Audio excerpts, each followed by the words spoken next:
The DOJ is launching a grand jury investigation now into the Russiagate conspiracy allegations per Fox News. They've seen a letter from Bondi that they say she has directed her staff, she did this late yesterday, to act on the criminal referral from DNI Gabbard related to the alleged conspiracy by the Obama administration to tie, and Hillary, to tie President Trump to Russia. They have, we're told, convened a federal grand jury. And we don't know exactly who they're looking at or for what, but I'll just tell you this. CIA Director John Ratcliffe did mention in his last Sunday News interview with Maria Bartiromo the following dates. And keep in mind, virtually every federal crime is like a 5-year statute of limitations, and perjury definitely has a 5-year statute of limitations. John Brennan, former head of the CIA under Obama, testified in private to John Durham, who was the special counsel who investigated some of these Russiagate allegations during Trump 1.0. Brennan testified in private to John Durham August 21st, 2020. Today's August 4th. So we got a couple weeks until that one expires. Hillary Clinton testified in private to John Durham in May 2022. So a little bit more time there. Brennan also testified behind closed doors to House Judiciary in May of 2023. Comey, last time we can see him testifying publicly or privately is December 2018. But if any of these acts, if they're part of an ongoing conspiracy, that would be the claim, can be resurrected and used to keep the statute of limitations from expiring. So what does it say to you? I'll start with you, Ashley Merchant, as you're clearly the biggest star here amongst our legal panel. You're very sweet. I don't know if that's true, but immediately as you're talking about this, I'm like, oh, it sounds like RICO. It sounds like some conspiracy, exactly. A RICO conspiracy, the prosecutor's darling, that you can take anything, whether it's past the statute of limitations, a crime or not, and you can make it into a RICO case, as we learned through the Fani Willis saga. The Democrats taught us that. So exactly. Goose for the and so what's good for the goose. Exactly. And so I think, why not have a grand jury investigate this? I mean, why not look at it?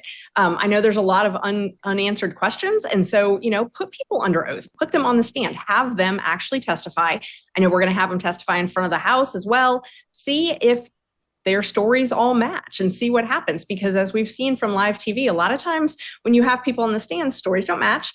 Things change. And so, why not do this at this point? Why not at least give the American people some more information?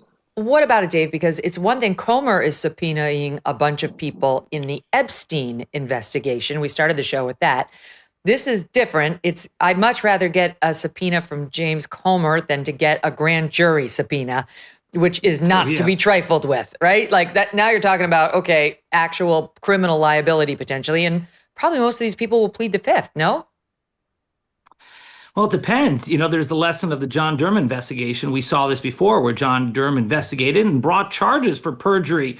And then it blew up in his face as the two trials led to acquittals. And so didn't go so well. DOJ doesn't want that. Yeah, it doesn't go so well. So that's the built-in protection. There are guardrails. So if the prosecutors go down the road and start trumping up charges, to use a phrase, it's going to come back to bite them. So they need to be careful. Now, I can't say about the perjury because I don't know what Hillary Clinton and Comey said to investigators. I don't know that, but I got to say, just like Andrew McCarthy, I am skeptical of this whole Russiagate thing because a lot of this stuff stems from these emails that really seems like Russian disinformation. I mean, that's why the report, John Durham put those emails in the annex of his report rather than the main part, because he didn't believe them either. There's also that John Brennan memo. Now, that's the other thing people are focused on, which Explain what you're talking about. Sure. So a lot of this is focused on a note, a memo that John Brennan wrote from a meeting he had with Obama and others, where he allegedly talked about the so-called Clinton plan, which is what Tulsi Gabbard is saying. Aha, that's the plan where Hillary Clinton is creating this whole Russia hoax, and that's the way to win the election. That is. Let me just read it. I'll just read it, and then I'll let you resume. Sure. This is just a recap on his note. He made handwritten notes after an August 3rd, 2016 meeting at the White House where he briefed Barack Obama and other U.S. officials, including the Attorney General at the time, Loretta Lynch, and the FBI Director, James Comey, about the Clinton plan. The notes claim Right. he alerted them to the, quote, alleged approval by Hillary Clinton on July 26th of a proposal from one of her foreign policy advisors to vilify Donald Trump by stirring up a scandal claiming interference by the Russian security services. And the contention is that this was Brennan's CYA memo. Like, I told them that this is all a Hillary operation. And every denial that's going to come from these Obama officials thereafter saying, we really believe Trump was a Russian asset, this puts the lie to it, because they were told in August of 16, this is all a Hillary plan. Go ahead, Dave. Okay, well, the Russia investigation, the whole crossfire hurricane, the whole thing into Russia election interference, that began before there was this Russian intelligence report. That's the subject of all this. So the Russian intelligence came up with this report that Hillary Clinton had a plan, and then that was later discussed by John Brennan. That is the whole source of this controversy. But see, when John Brennan discussed this so-called It's not the whole source. We know she was behind the Steele dossier, and that she was potentially behind this CrowdStrike group as well.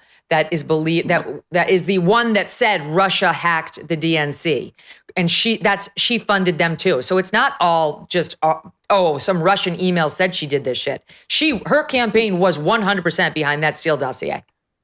Well, remember, the Steele dossier didn't originally come from Hillary Clinton. It came from the Republicans. They're the ones who funded it and created it, and then Hillary Clinton DNC adopted it. So yeah, just to let that be clear. And also keep in mind, Marco Rubio's Senate Intelligence Committee came out and said, yes, there was Russian meddling in the election. They were doing it to help Donald Trump. We think it was a rubber stamp, collusion. But I got it. All right. But just to finish my point about Brennan, he did not endorse this as credible intelligence.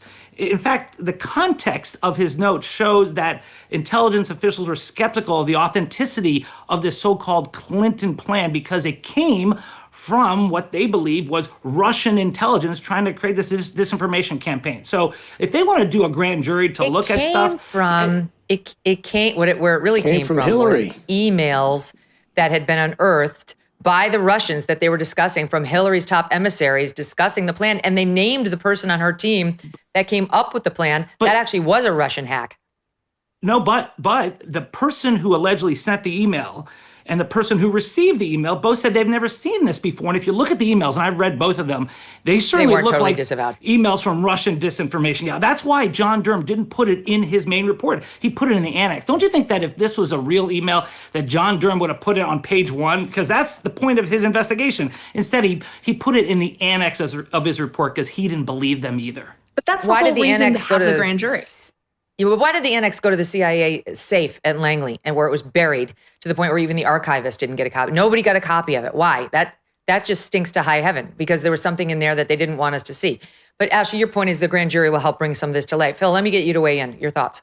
Yeah. So look, I mean, there's a lot going on here, a lot to unpack. Let me go back to the statute of limitations. Yes, it's true. There's a 5-year general federal statute of limitations. But see, the crime that I'm thinking about, if I'm a grand jury or I'm a prosecutor presenting this case to a grand jury, is seditious conspiracy, which by definition involves a conspiracy, right? So any acts that are taken at any point, during the conspiracy before it's over, and who knows, the conspiracy could actually still be going on today if there are members of the conspiracy that are trying to cover up the conspiracy. So conspiracies can last a very long time, in which case there really would be no statute of limitations issue for things of that nature. But see, the thing is with Durham, he went and he briefed the president of the United States, and he said, look, we know this is Hillary Clinton. We know that she's coming up with a scam to blame Trump for being a Russian agent.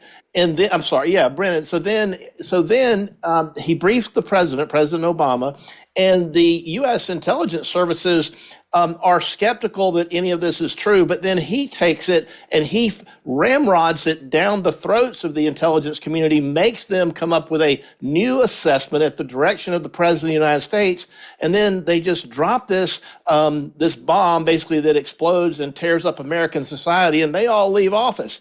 And so after they leave office, are we to believe that they didn't communicate with each other? Are we to believe they didn't go and testify contrary to the facts? Are we to believe that they didn't go on television and say things in furtherance of the conspiracy? So if they find the conspiracy and it's a criminal one, I don't think we're going to have one bit of a problem with the statute of limitations. I'm glad a grand jury is looking at this, because this is the kind of thing that, it can't be done on the spot. It can't be done quickly. It needs to have a very thorough grand jury investigation. And with all due respect to my friend Dave, I think there's more there than he thinks is there. He thinks there's no there. I think there is definitely something there. Whether they can prove it beyond a reasonable doubt, we'll just have to wait and see. But I definitely think there's something there worth a grand jury taking a look at. And I think seditious conspiracy is probably the way to go.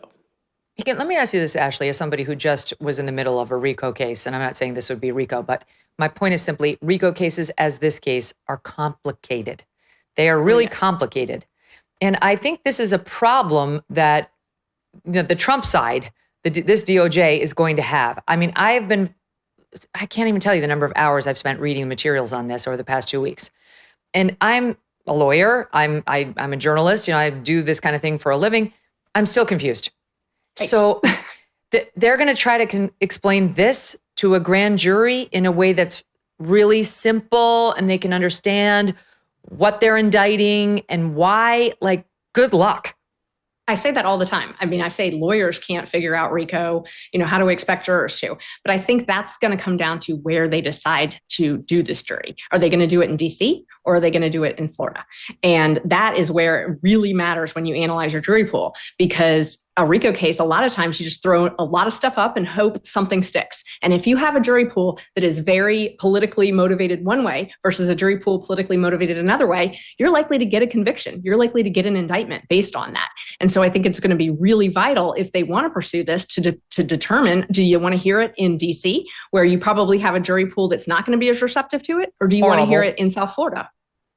Okay, so I thought it was very interesting, Dave Aronberg, that there's speculation that eventually people are wondering where the grand jury is. Where did they convene it? Did they convene it in DC, which would be a terrible jury pool for anybody named Trump or related to Trump, and much more favorable to Obama, Clinton, Brennan, et cetera? Or did they go to South Florida?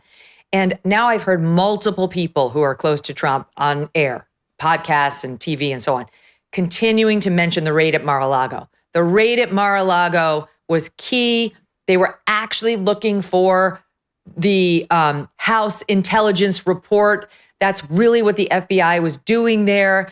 And look, they may have been on a fishing expedition for Russiagate documents, because that was still the left's pet project.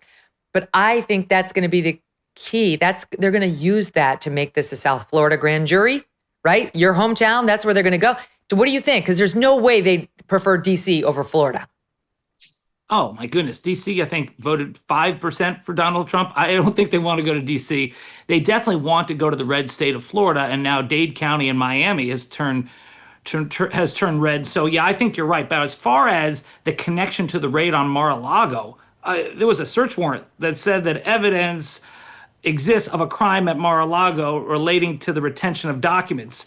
That's why they searched Mar-a-Lago. It had nothing to do with trying to get the House intelligence report. I don't even understand where they're coming from with that conspiracy theory. It caught me by surprise too. Since President Trump was sworn in, his administration has made enormous progress at a breakneck pace. But don't forget, while they are moving mountains for the good of the nation, you've got your personal savings to worry about. And one of the best ways to look after your savings is through diversification, particularly with gold, like from Birch Gold Group. In the past 12 months, the value of gold has increased by 40%. And Birch was an advertiser on this show 12 months ago. If you had purchased then, you'd be 40% richer today. Now's the time. Central banks continue to bolster demand for gold by burying in record quantities. Global instability and tension is high, and Birch Gold makes owning physical gold so easy. Easily convert an existing IRA or 401k into a tax-sheltered IRA in physical gold, or buy some to store in your home safe. Just text MK to the number 989898, and Birch Gold is going to send you a free info kit on gold. Look into it, see if it's right for you. There's no obligation, just useful information to help you make a decision. With an A+ rating, with a Better Business Bureau, and tens of thousands of happy customers, take control of your savings today. Text MK to 989898. Thanks so much for watching. If you like what you just saw, hit the subscribe button for more clips and full episodes.